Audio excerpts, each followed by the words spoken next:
Bonsoir, vous êtes sur NC News pour tout savoir de l'info du jour. Au programme du JT de ce jeudi 25 novembre, la déclaration de politique générale de Louis Mapou, la journée mondiale de lutte contre les violences faites aux femmes et la Nouvelle-Zélande toujours fermée aux touristes.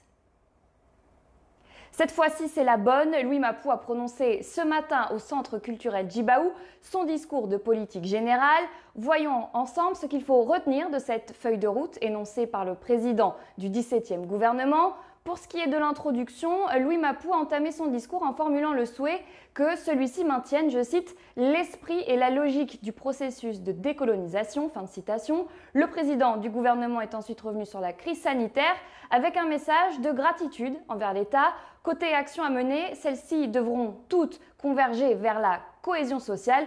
Ont été citées la nouvelle carte scolaire, la création d'un service public de l'emploi ou encore la mise en place d'un fonds d'insertion professionnelle des personnes en situation de handicap.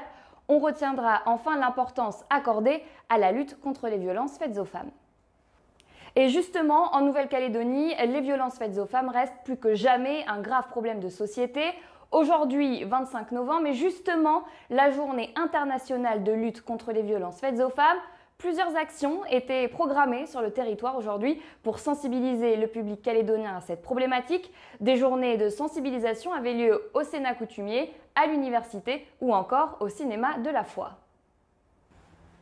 Les touristes devront attendre. La Nouvelle-Zélande a annoncé que ses frontières resteraient fermées aux voyageurs étrangers jusqu'à fin avril. Le ministre en charge de la lutte contre le Covid-19, Chris Hipkins, a indiqué que les Néo-Zélandais bloqués en Australie pourraient rentrer à partir de mi-janvier, ceux en provenance du reste du monde devant attendre février. De leur côté, les touristes pourront se rendre dans l'archipel à partir de fin avril, selon un plan de réouverture progressive.